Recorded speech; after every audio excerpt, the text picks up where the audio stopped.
Assalamualaikum warahmatullahi wabarakatuh. Selamat datang kembali di Henry Channel ya. Oke, hari ini kita akan bahas lagi hal-hal yang berkaitan dengan Bunda Fauzana dan Mas Yun ya. Tapi kita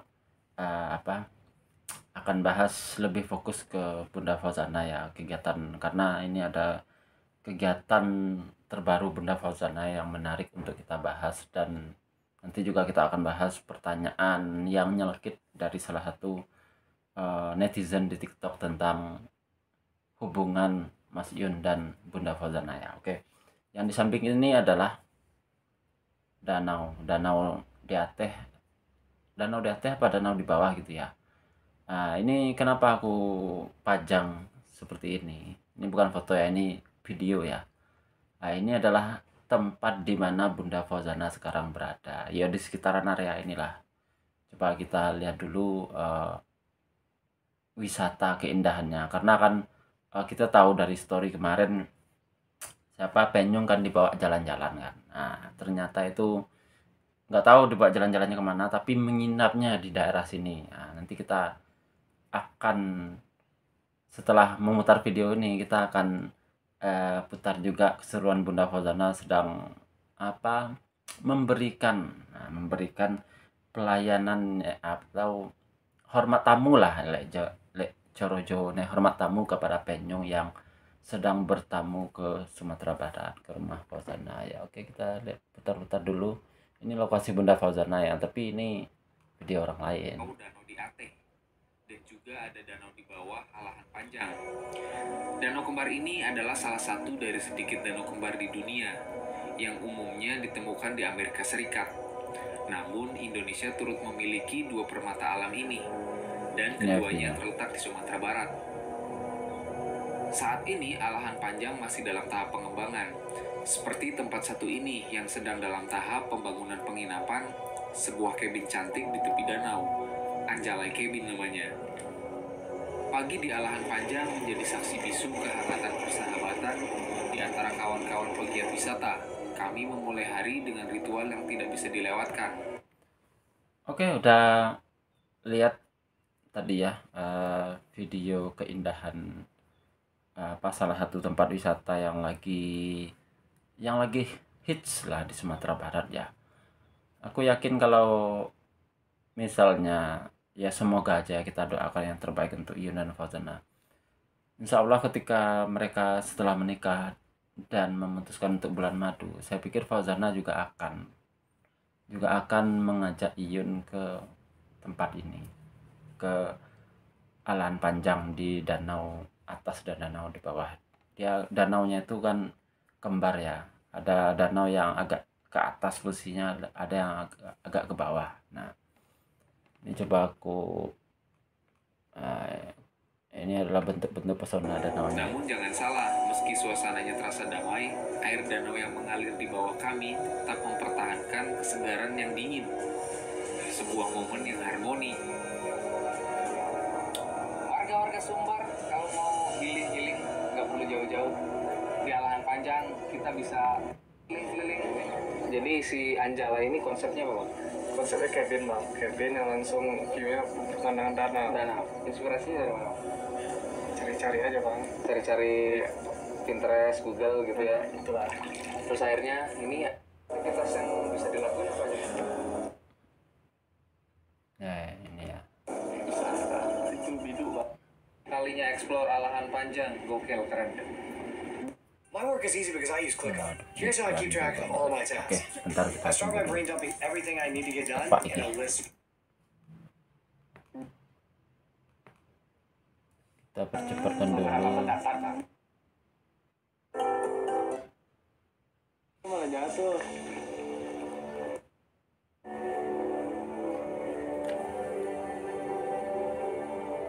Setelah seharian penuh keliling Eropa kecil Alahan Panjang, malam hari kami menginap di Anjalai Cabin, penginapan yang masih dalam proses pembangunan sebenarnya. Tapi kami diberi kesempatan Untuk perdana membuktikan mencobanya. Bunda Fauzana ada di tempat ini atau enggak, kita screenshot dulu. Hawa dinginnya membuat Oke, coba perhatikan bangunan ini. Nah, udah ya. Oke, apakah kita membuktikan kita jadi detektif sekarang? Apakah Bunda Fazana ada di gedung ini sekarang, di villa ini? Kita putar dulu. Nah, ini story terbarunya Bunda Fazana.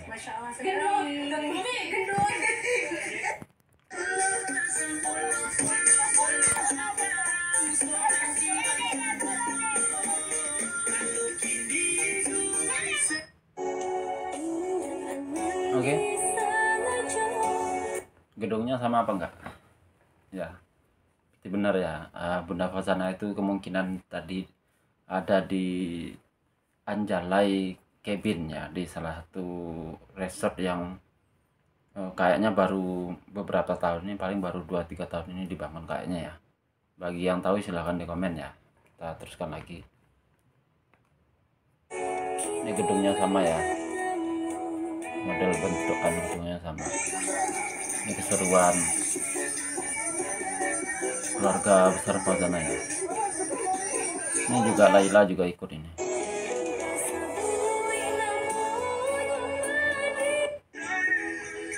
Nah, ini pagi tadi ini Kak Ji ya.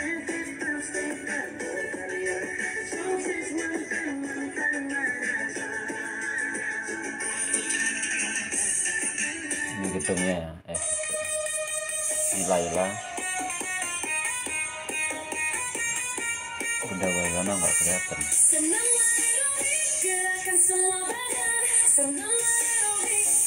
Satu keluarga besar kayaknya.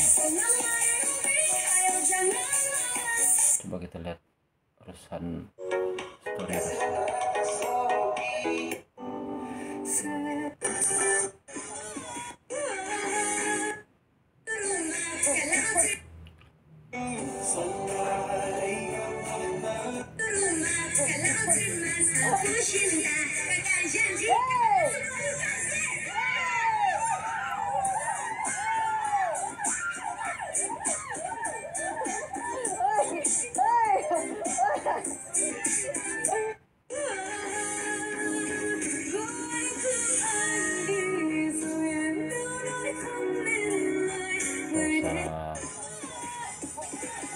bahasa Vietnam kayaknya. Ini ada Loki, pengawal Fazana.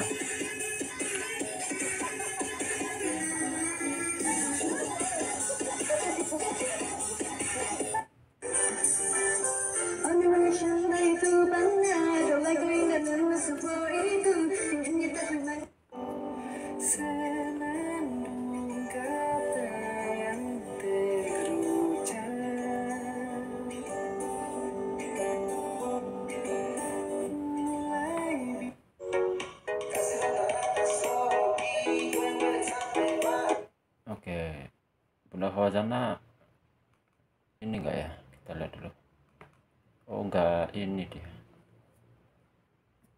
Enggak update story kayaknya Bunda Fazana. Guys, hari ini aku di make upin sama Penyong ya. Tengok itu mataku ada bling-blingnya. Enggak ya. update story Bunda Fazana ya. Lipstiknya, hidungnya mancung. Oh my god, ini make up ala Penyong. Cintaku. Yes, yes, yes. Terima kasih cintaku make upnya. Sama. Love you. Love you. Love you. Love you.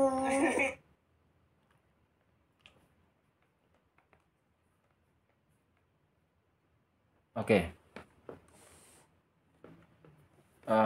Kita akan, itu tadi adalah keseruan dari Bunda Fazana ya, dengan membawa seluruh keluarga besarnya, itu kemungkinan dalam rangka sebagai hormat tamu juga ke Penyong, itu sekaligus juga untuk ngajak healing keluarga besarnya. Apalagi harusnya sekarang kan harusnya pestanya Kaji ya, cuman karena ada hal yang udah nggak bisa diperbaiki mungkin ya, jadi akhirnya diajak healing lah, diajak tamasya semuanya, seluruh keluarga besarnya. Nah, ini adalah salah satu bukti kedekatan Bunda Fazana dengan Penyong ya, yang begitu hormat tamunya Fazana ke Penyong, sampai dibawa jalan-jalan Itu saya yakin itu ditraktir semua sama Fauzana, termasuk Penyung dan seluruhannya, karena memang begitu sistem kekerabatan, apa ya, sistem berhubungan sosialnya orang di Pariaman ya teman-teman. Ketika ada tamu datang jauh-jauh, apalagi ini dari Vietnam kan, sahabatnya, diajak jalan-jalan itu akan diservis, akan dilayani sebaik mungkin sesuai dengan kondisi ekonomi juga ya. Aneh ini karena Bunda Fauzana kita tahu dia seorang yang ya secara ekonomi ya insya Allah kuat ya, karena dia artis ya. Dia benar-benar benar-benar hormat tamu lah kalau kata orang Jawa Timur ya, untuk membawa liburan Penyung ya, yang sebenarnya itu tujuan awalnya untuk menghadiri pernikahan Kak Ji awalnya. Nah itu teman-teman, terus kita akan teruskan bahas pembahasan yang kemarin ketika ada yang pertanyaan nyelekit atau pernyataan nyelekit dari salah satu orang di TikTok, di salah satu video terbarunya, live-nya Penyung dan Bunda Fauzana. Itu kata-katanya begini, aku agak lupa, coba kita cari dulu ya. Intinya itu kalau nggak salah dia ngomongnya seperti ini teman-teman. Coba aja Yun nanti kalau nikah dengan Fauzana, coba aja nanti Iyun nikah dengan Fauzana terus terjadi perceraian, nanti Iyun hanya akan bawa celana kolor keluar rumah, nggak bawa apa-apa. Nah, terus kemudian komentar itu akhirnya sama Mas Ekopras itu kan di akunnya Ekopras dia komentar seperti itu, sama Ekopras dibikinkan video balasan lagi untuk dipersilahkan orang-orang yang mengetahui jawaban dari pertanyaan nyelekit tersebut. Nah, aku akan coba menjawab ya. Secara adat Pariaman ini nanti pembahasannya mungkin agak jelimet, cuman coba aku permudah ya. Nah, kenapa ada pernyataan seperti itu? Nah, itu mungkin karena ada pengalaman dari orang sebelumnya, orang dari luar Minang yang menikah dengan gadis Minang, entah itu ini Minang secara umum ya, nggak hanya di Pariaman ya, menikah dengan orang Minang, kemudian dia tinggal di Minang. Nah, kemudian ketika terjadi perceraian, dia hanya bawa ya istilahnya baju-bajunya aja, dia nggak bawa harta benda dari dalam rumah. Nah, penjelasannya begini teman-teman. Di Minang itu sebenarnya, di tanah Minang secara keseluruhan, sebenarnya itu tidak ada yang namanya harta warisan. Harta warisan itu sebenarnya tidak ada. Yang ada itu hanya harta yang diambil manfaatnya. Maksudnya misalnya, simpelnya ginilah, siapapun itu, baik laki-laki ataupun anak laki-laki ataupun anak perempuan, itu tidak ada di sana yang namanya dapat harta warisan seperti konsep harta warisan orang di dunia pada umumnya, entah itu di Amerika, di Indonesia, di mana-mana lah, di Cina atau di mana lah. Konsep harta warisan orang Minang dengan orang di luar Minang itu yang ada di seluruh dunia pada umumnya itu nggak sama. Di Minang itu tidak ada yang namanya harta warisan, tidak ada yang kalau pada umumnya ya, misalnya ada seorang anak laki-laki, anak tunggal diwarisi, misalnya anak perempuan lah diwarisi sama ibu bapaknya, dia posisinya ini di tanah kelahirannya ini diwariskan misalnya 10 miliar harta dan 1 buah rumah. Nah itu ketika dia sudah nikah misalnya, ketika dia jual, dia makan untuk dirinya sendiri, itu kan fine aja, boleh aja dia makan untuk dirinya sendiri, dia habiskan untuk dirinya sendiri, tidak diwariskan lagi untuk anak-anaknya, itu kan ya fine aja, sah aja. Kalau konsep harta warisan yang pada umumnya. Tapi kalau di Pariaman itu tidak ada seperti itu. Karena rumah, sawah di sana itu harus diturunkan, bukan diwariskan, harus diturunkan lagi ke anak-anak cucunya. Misalnya kita ambil contoh, misalnya Fauzana dan Mas Yun lah sebagai simpel. Fauzana misalnya menikah dengan Mas Yun, tinggalnya di Pariaman. Beliau diturunkan oleh ibunya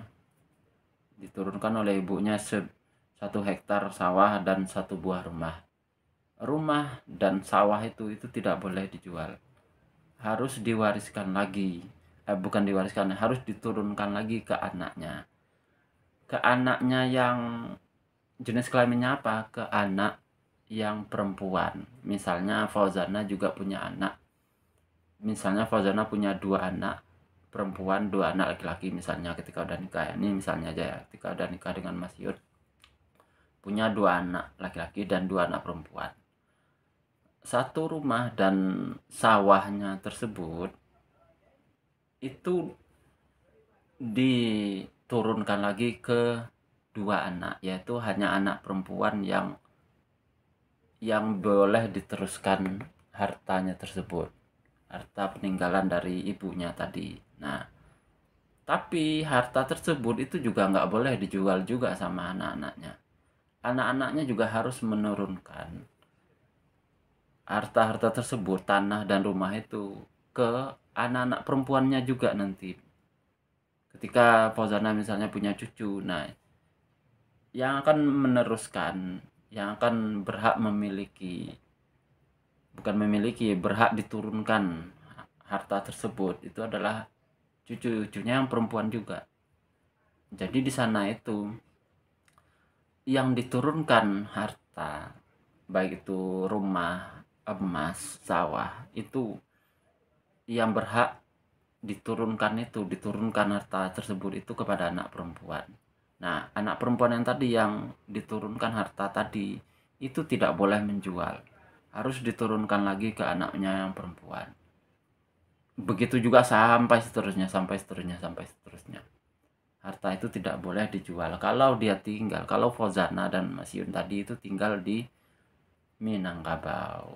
Nah, apa fungsi anak laki-laki? Fungsi anak laki-laki itu tidak dapat diturunkan harta yang tadi, harta yang kalau di Padang, di Pariaman namanya itu harta wakaf zuri namanya. Nah, harta wakaf zuri tadi itu yang boleh memakan yang boleh mengambil manfaatnya itu anak perempuan.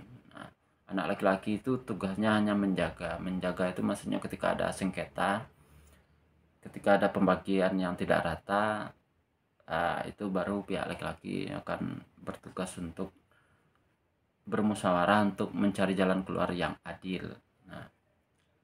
Nah, bagaimana dengan pertanyaan nyelekit orang yang barusan tadi yang menyatakan misalnya Iyun dan Fauzana kalau menikah nanti Iyun cerai dengan Fauzana misalnya, akan keluar dari rumahnya bawa celana kolor saja.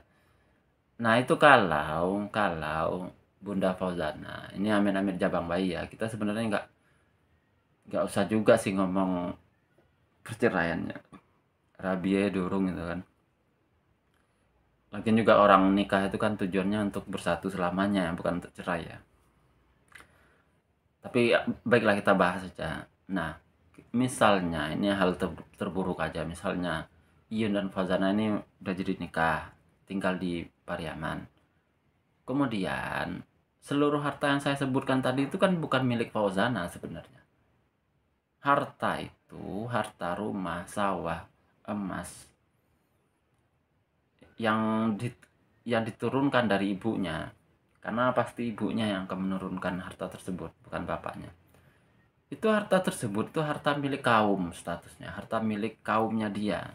Kaumnya Fauzana apa? Kaumnya itu sebutan untuk sukunya ya. Sukunya itu Piliang ya. Jadi kaumnya Fauzana itu Piliang. Jadi sebenarnya harta-harta yang tadi itu hartanya milik kaum Piliang dari kekeluargaan Fauzana tadi. Nah, makanya harta tersebut itu tidak bisa dibagikan nanti kalau misalnya Iyun nikah. Harta tersebut tidak akan pernah jadi miliknya Mas Iyun. Walaupun udah bercerai. Karena apa? Karena dari awal status rumah yang ada di Tanah Minang, rumah, sawah, emas itu dianggap harta wakaf, teman-teman. Harta wakaf zuri namanya. Makanya orang yang menanyakan hal tersebut kemungkinan ada saudaranya atau dulure yang nikah sama orang Minang, tinggal di Minang, tapi hartanya itu harta yang saya sebutkan tadi, teman-teman. Harta tersebut bukan milik istrinya juga, bukan milik mbah-mbahnya juga, bukan milik putu-putunya juga. Harta itu harta milik kaum namanya. Harta yang akan terus diturun-temurunkan sampai ke anak cucu, ke cicit, sampai mana lah. Itu yang harus teman-teman ketahui ya. Mungkin itu aja dulu. Mungkin penjelasanku masih kurang lengkap. Nanti akan kita bahas lagi ke depannya. Mungkin untuk orang-orang Minang yang ada di YouTube saya ini mungkin bisa diperjelas juga ya. Sekalian juga aku belajar supaya pengetahuanku juga bisa luas ya. Oke, itu aja dulu komentar dari saya. Assalamualaikum warahmatullahi wabarakatuh.